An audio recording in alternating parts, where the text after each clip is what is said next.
বিসমিল্লাহির রহমানির রহিম।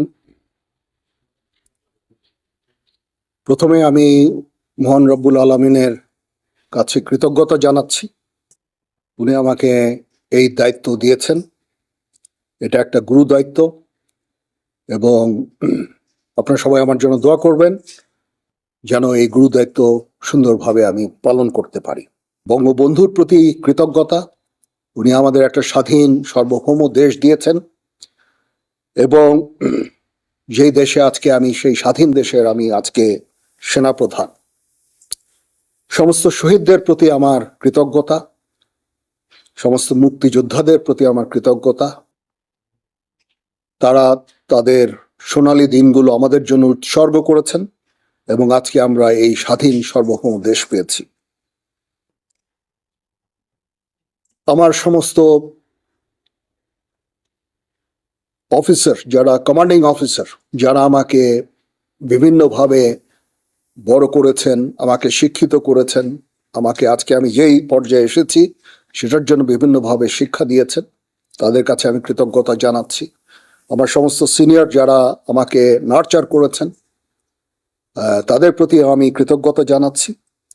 এবং মূলত যে কারণে আমি মনে করলাম আপনাদের সাথে আমি কথা বলি, সেটা হচ্ছে যে আপনাদের প্রতি আমার কৃতজ্ঞতা।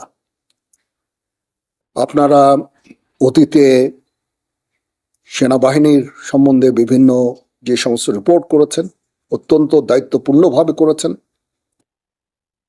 কোনোদিন আপনারা আমাদের বিব্রত করেননি। আপনারা জানেন সেনাবাহিনীর কিছু কিছু ইনফরমেশন আছে যেগুলো সংবেদনশীল এবং ওই দিকটা বিবেচনা করে আপনারা সব সময় বিভিন্ন রিপোর্ট করেছেন। আপনার কাছে এই জন্য আমরা অত্যন্ত কৃতজ্ঞ এবং আমি আশা করব যে পরবর্তী সময়েও আপনারা এই দায়িত্বের সাথে এই সমস্ত রিপোর্টিংগুলো করবেন। এবং আমি কথা দিচ্ছি যে কখনো অতীতেও কখনো হয়নি এবং ভবিষ্যতে হবে না। আমরা যে সমস্ত ইনফরমেশন আপনাদের দিব সবগুলো বস্তুনিষ্ঠ এবং আপনাদের সাথে যে আমাদের সুসম্পর্ক ইনশাল্লাহ বজায় থাকবে। কখনো কোনো জিনিস নিয়ে যদি কোনো সন্দেহ দেখা দেয় বা কোনো ইনফরমেশন আপনাদের প্রয়োজন হয়, আমাদের আইএসপিআর আছে, আমরা আইএসপিআর এর মাধ্যমে ইনফরমেশনগুলো দেই। আপনারা যদি আলাদা আলাদাভাবে ইনফরমেশন নেন তাহলে একটা সমস্যা থেকে যায় যে এক একভাবে হয়তো ইনফরমেশন আপনারা পান। এটা ব্যক্তি বিশেষের পার্সপেক্টিভের একটা ভিন্নতা থাকতে পারে, তখন এটা আপনাদের কনফিউজ করবে। এই জন্য আমরা সবসময় আমাদের আইএসপিআর আছে, আইএসপিআর এর মাধ্যমে আমরা ইনফরমেশনগুলো দেই, সো দ্যাট ইনফরমেশনগুলো যেন সঠিক হয় এবং বিভিন্ন ধরনের ডিফারেন্ট ইনফরমেশন যেন আপনাদের কাছে না যায়। সেনা প্রধান হিসাবে আমার প্রধান দায়িত্ব হচ্ছে সেনাবাহিনীকে সবসময় যুদ্ধের জন্য প্রস্তুত রাখা, বিভিন্ন ভবিষ্যৎ চ্যালেঞ্জের জন্য প্রস্তুত রাখা। সেই কাজটাই ইনশাল্লাহ আমি করে যাব। সেনাবাহিনী ইনএড টু সিভিল পাওয়ারে তার দায়িত্ব পালন করে। যদি সরকার আমাদের সেই দায়িত্ব দেয়, ওই দায়িত্ব আমরা নিষ্ঠার সাথে পালন করব। দুর্যোগ মোকাবেলায় যখন সরকার আমাদের নিয়োগ দিবে ইনশাল্লাহ আমরা সেই সমস্ত দায়িত্ব ভালোভাবে পালন করব। দেশ গঠনে আমাদের নিয়োগ দিলে সেটাও করব। বিশ্ব শান্তির জন্য আমরা কাজ করে যাচ্ছি। আমরা ইউএন মিশনে আমরা ডিপ্লয় হই, বিভিন্ন ইউএন অপারেশনগুলো আমরা করি, শান্তি রক্ষার জন্য, বিশ্ব শান্তির জন্য আমরা কাজ করে যাই। সেগুলিও ইনশাল্লাহ জারি থাকবে। এবং আমি আমার প্রাক্তন সমস্ত সেনাপ্রধানদের প্রতি আমি কৃতজ্ঞতা জানাচ্ছি।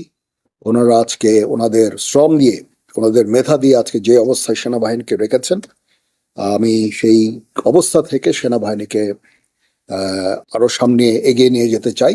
ওনারা অনেক পরিশ্রম দিয়ে করেছেন এবং সেনাবাহিনীকে একটা অত্যন্ত সুন্দর জায়গায় আমি পেয়েছি আমার এর আগে সেনাপ্রধানের কাছ থেকে। ইনশাল্লাহ আমি ভবিষ্যতে সেনাবাহিনীকে এগিয়ে নিয়ে যাওয়ার আমার সর্বাত্মক চেষ্টা আমি জারি রাখব এবং দেশ এবং জনগণের প্রয়োজনে যখন প্রয়োজন হবে আমরা সর্বদা নিয়োজিত থাকব এবং জাতির পাশে থাকবো ইনশাআল্লাহ। তো এই হচ্ছে দেশ জাতির কাছে এবং আপনাদের কাছে আমার অঙ্গীকার। মোটামুটি এই কয়েকটা কথাই আমার ছিল। আপনাদের যদি কোনো প্রশ্ন থাকে, কিছু জানতে চান, আমার সাথে কোনো কিছু শেয়ার করতে চান, ইউ মোস্ট ওয়েলকাম। জি, আমার অতীতে যা সেনা প্রধানরা যারা কাজ করেছেন অত্যন্ত ভালোভাবে কাজ করেছেন। তারপরেও শৃঙ্খলা একটা ইস্যু থেকেই যায়। সেনাবাহিনীকে সবসময় সুশৃঙ্খল রাখতে আমি কাজ করে যাব। ট্রেনিং আমরা সবসময় করছি, এই ট্রেনিংটা যেন জারি থাকে সেই দিকটা আমি দেখব। আমরা ইউএন মিশনে চ্যালেঞ্জিং দায়িত্ব পালন করছি। আমাদের অফিসার্স সৈনিকরা সবসময় ওখানে কাজ করে যাচ্ছে। এইটাও একটা চ্যালেঞ্জ এবং এটাকে সামনে নিয়ে যাওয়া এবং এটা জারি রাখা, সেই কাজগুলো আমি করব। এবং এগুলো মোটামুটি আমি চ্যালেঞ্জ হিসাবে আমি এভাবে দেখছি না, বাট এই কাজগুলো ইনশাল্লাহ করব। দেশ জাতি গঠনে যখনই কোনো কাজে আমাদের নিয়োগ দেওয়া হবে সেই কাজগুলো আমরা করব। এটার প্রধান কারণ হচ্ছে আপনাদের কাছে কৃতজ্ঞতা জানানো। অতীতে অনেক সেনাপ্রধান এভাবে কথা বলেননি, গত 2 সেনাপ্রধান হয়তো কথা বলেছেন, বাট আমি মনে করলাম যে আপনারা আমাদের এতভাবে সাহায্য করেছেন, আপনারা এই সংবেদনশীল সংবাদ প্রচারে এত দায়িত্বর পরিচয় দিয়েছেন। আমি যদি আপনাদের সাথে কথা না বলি সেটা মোটেই সমীচীন হবে না। আপনাদের প্রতি কৃতজ্ঞতা জানানোর জন্য বেসিক্যালি, এবং পরবর্তীতেও যেন আপনারা আমাদেরকে এইভাবে সাহায্য সহযোগিতা করেন, সেই জন্য আমি মনে করেছি যে এটা আমার জন্য অত্যন্ত জরুরি যে আমি আপনাদের সাথে কথা বলি। প্রথমত হচ্ছে যে আমরা এঙ্গেজড সমস্ত দেশগুলোর সাথে। মায়ানমারের সাথে আমরা এঙ্গেজড।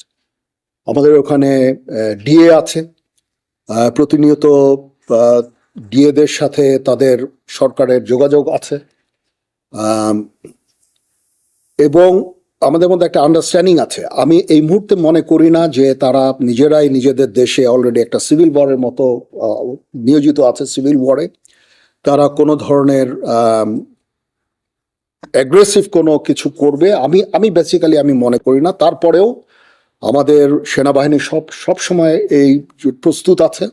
নেভি আছে, নেভি তার পেট্রোলিং বাড়িয়েছে, সেখানে তারা ফ্রিগেট পাঠিয়ে সবসময় পেট্রোলিং করছে। বর্ডার গার্ডও প্রস্তুত আছে, যারা সেন্ট মার্টিনসে ডিপ্লয় থাকে সবসময়, এটা আগেও ছিল। বাট ইন ডুইং সো আমরা কোনো ধরনের প্রভোকেশন আমরা করি না। মায়ানমারের সাথে আমাদের রোহিঙ্গা ইস্যু ছাড়া there is no other issue. আমরা চাই যে তারা এই রোহিঙ্গাদের ফেরত নিয়ে যাক।